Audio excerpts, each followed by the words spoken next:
Thank you for joining Money Simplified, your guide to money and mutual funds, presented by Franklin Templeton Mutual Fund. We appreciate your participation. At PersonalFN, we are committed to help investors achieve their financial goals and objectives. Our core proposition is built around unbiased research and financial planning. We wish to thank Franklin Templeton Mutual Fund for partnering with us in this investor education and awareness initiative. Welcome to this special series on life goals brought to you by Money Simplified, your guide to money and mutual funds. We are glad to have you with us for the second session on retirement planning, and that is managing your cash flows. Alright, so now let's get started. Managing your cash flows wisely is imperative in the journey of building your retirement corpus. You might have heard the saying, a penny saved is penny earned. It is therefore important to keep track of your income and expenses so that you do not deviate from your objective of saving enough for your future. Managing cash flows is a challenge for many individuals. Even after earning a decent income, many individuals struggle to maintain a positive cash flow. The key reason being the desire to own things that are clearly outside their means. It is therefore important to draw the line between what is affordable and what is not and keep personal finances under control. Remember, if you are not living within your means, you may possibly get into a debt trap.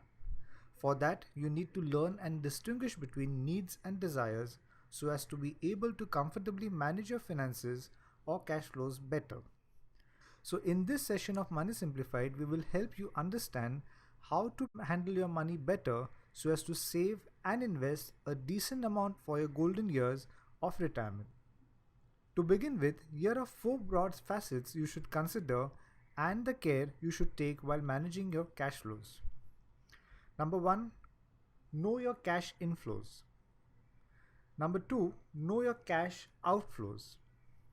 Number 3, other inclusions in your cash flows or budget exercise. And number 4, rational thinking and proper planning. So let's talk about each of them in detail. Let's take the first one, know your cash inflows. If you are a salaried individual, you should consider your net take-home pay, that is your net salary that you get in hand as your income for the purpose of cash inflows and not the CTC or cost to company or gross salary, which is subject to statutory deductions and taxes. The reason for doing so is that you cannot use the money that you do not get in your hand. If you have income from business and profession, there may be limitations in estimating your future income from business and profession, as it may vary based on business conditions. In such cases, you should find a way to expect income from your business. While you do so, please ascertain whether it reflects a trend to give a clear picture. For example, taking an average of your past income may be helpful to judge the trend.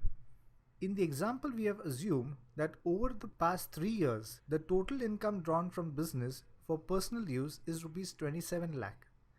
So it gives an annual average of Rs 9 lakh and monthly average of Rs 75,000. If conditions remain the same, the future income from business or profession may reflect a similar trend going forward. Then the next is windfall gains or bonuses. While calculating your cash inflows, you should not ignore such incomes as they can be utilized by you to meet some more needs. Windfall gains may be helpful in paying off a part of your debt or fulfilling some key needs that may otherwise be expensive. You should prepare a list of commitments that can be fulfilled by such one-time inflows. For example, if you are on the verge of retirement, you should calculate the estimated gratuity that you would receive from your employer on retirement. Then the next is dividend and interest income. You may also be earning dividend and interest income by the virtue of the investments made in stocks, mutual funds, fixed deposits, small savings schemes, etc. So you should account for such income as well while managing cash flows and see how they can be efficiently used. They may help you pay some of your monthly utility bills, or if you do not need them in the near future, you may club all such income to reinvest them at a rate higher than your savings bank account. Then the next is rental income. If you have a property in which you do not reside, you can let out the same to fetch a rental income. Rental income is an important source of earning for retired individuals, and including such income while managing your cash flows may help you plan your finances better. Other incomes. If you have hobbies and interests, you should think of monetizing them. If you are able to do so, then it may be used to improve your lifestyle. Do not forget that such incomes may or may not be regular and should not be used to finance regular expenses. Nonetheless, they can act as an extra stream of earning when you retire. Now let's discuss the other side of managing cash flows, that is cash outflows. You should be disciplined and systematic when it comes to managing your cash outflows. Spending carefully while meeting your basic and important needs is the key to balance your cash flows. So you need to live within your means. Here are things you should consider while handling your cash outflows. Number 1, prioritize your needs. You may have various needs. The best is to prioritize needs. Moreover, you need to differentiate between needs and wants. Your monthly groceries, your utility bills, traveling allowances, fees for children's education, EMIs, insurance premium, etc. are your basic and compulsive expenses. Your clothing and lifestyle are your essentials. Dining at a 5-star hotel or buying an expensive gadget or the latest smartphone may be classified as a less important need. Similarly, buying a luxury car or that duplex in a posh location may be a mere desire or a want. Thus, it is important to classify your needs into must-have and good to have and accordingly prioritize the same. The rest could be wants or desires. Compare your needs with income. If you're falling short of meeting your needs, then postpone the ones that are less important to the next year. If your comparison table shows a similar deficit where your expenses are exceeding your income, then postponing some of your less important needs to subsequent years would be helpful. You would comfortably get closer to meeting your important needs, so don't overspend and try to economize. The next is know your spending habits. You should ideally list your expenses to know your spending habits. This would help you ascertain where you are overspending and do away with superfluous expenditure. If you want to go for discounted offers, don't overindulge in them and get swayed. In fact, you may end up buying more than you need.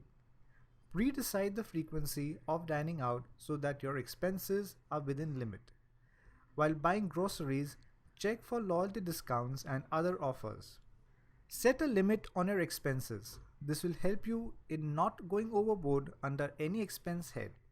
An exercise as depicted in the table here would be helpful to stay within your means.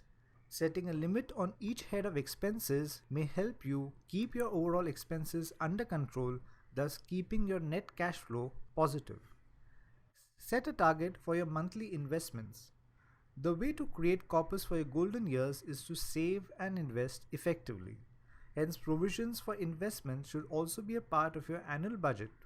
You should inculcate a systematic investment approach and allocate a portion of your income to the same, say 20% of your annual income, towards your savings and investments. Building up a contingency reserve.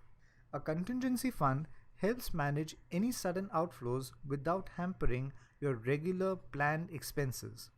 You should always keep aside 1 to 2 years of your regular expenses or 6 to 12 months of your income as a contingency fund. This may help you take care of few months of expenses during times of crisis. Apart from what we just talked about, here are some important aspects to take into consideration in your cash flow or budget exercise. Inclusions in your cash flow or budget exercise. Remember to track irregular cash outflows. This is something which many tend to miss out. Household maintenance, vehicle maintenance, donations, birthday anniversary gifts, or such other expenses tend to be missed out while planning cash outflows. So include them to be more realistic. The second is remember to discuss your budget exercise with your family. If you are spending as a family, You can also learn to save as a family.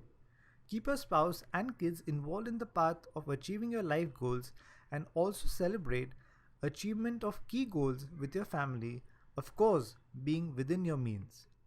Involving your family members will facilitate an integrated and well coordinated approach. The third is track and review your cash flows. You should ideally do this at least once a month. Many people are under the impression that they are done once they plan expenses based on their income. But that may not be the case, as you need to review your cash flows with the changing environment. And lastly, you need to adopt rational thinking and proper planning. Remember, managing your cash flows prudently is means to an end.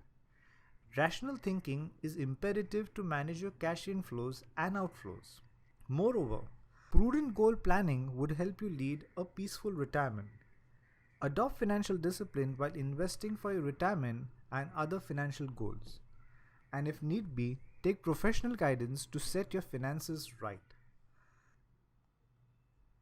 So to end our learning exercise today, we now invite you to test your learning by taking up the simple quiz and win exciting prizes. Thank you for participating.